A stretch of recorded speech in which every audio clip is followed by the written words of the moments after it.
MP से। श्री हरिवंश महाराज जी, मुझे इसी जन्म में भगवत प्राप्ति करनी है, पर पता नहीं कैसे। विरक्त या विरक्त मार्ग बहुत कठिन सा जान पड़ता है। देखो, विरक्त या गृहस्थ दोनों भगवान के लाडले पुत्र हैं, दोनों का अधिकार है भगवान प्राप्ति करना।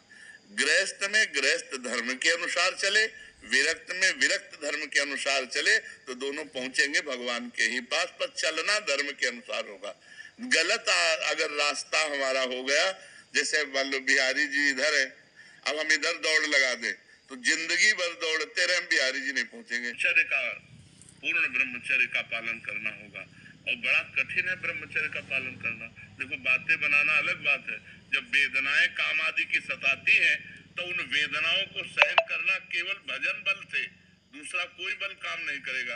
यदि आप डट के भजन करोगे और कुसंग से बचोगे तो ब्रह्मचर्य रह सकते हो, नहीं तो गृहस्थी में रह करके ब्रह्मचर्य रहना बहुत कठिन है। विरक्ति में कि भाई एकांत कमरे में किसी से मिल नहीं रहे, चलो भाई जैसे। गृहस्थी में परिवार के जन आ रहे हैं, वो सब हंस रहे हैं, सब खेल रहे हैं, अपने सब मनोरंजन कर, क्योंकि गृहस्थी में, और हमको उन्हीं के बीच में रह करके एक उदासीन जीवन भगवत प्राप्ति के लिए करना बहुत कठिन हो जाता है। और विरक्त में अगर हम कदम रखते हैं तो ये आग का मार्ग है।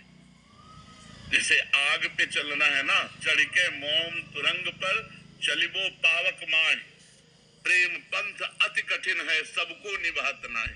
बोले मोम के घोड़े पे चढ़ के आग की ज्वाला से निकलना, समझो मोम का घोड़ा पिघल जाएगा ना, मोम के घोड़े पे चढ़ के आग की ज्वाला से निकलना ये विरक्त मार्ग है।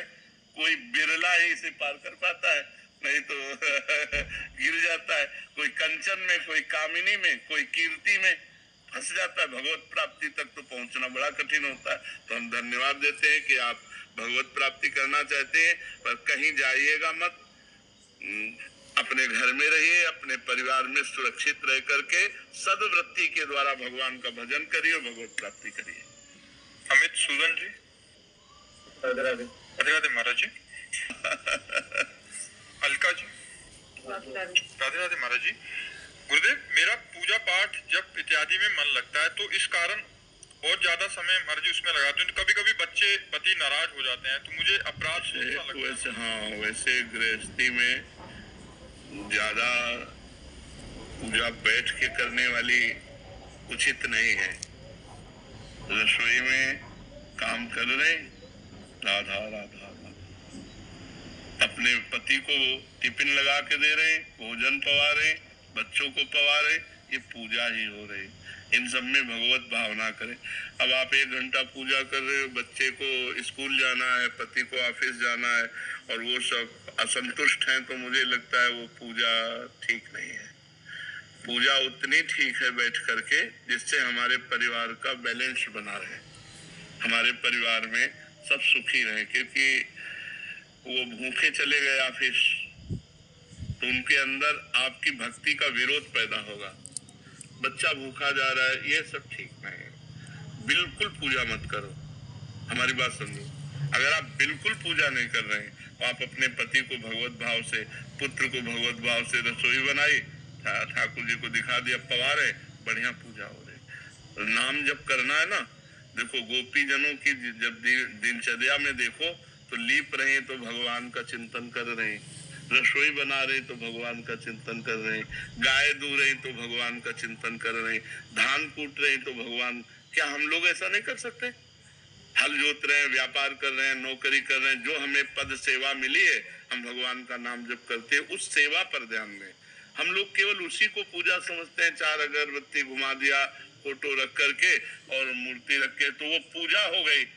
अच्छा, एक बात देखो, अचल मूर्ति में हम भगवान की भावना कर सकते हैं, फोटो में, विग्रह में, लेकिन चलते हुए पर हम भगवान की भावना नहीं करें तो हमारी बहुत बड़ी कमी है। इन सब में भगवान ही विराजमान है। सच्ची मानिए, सच्ची मानिए।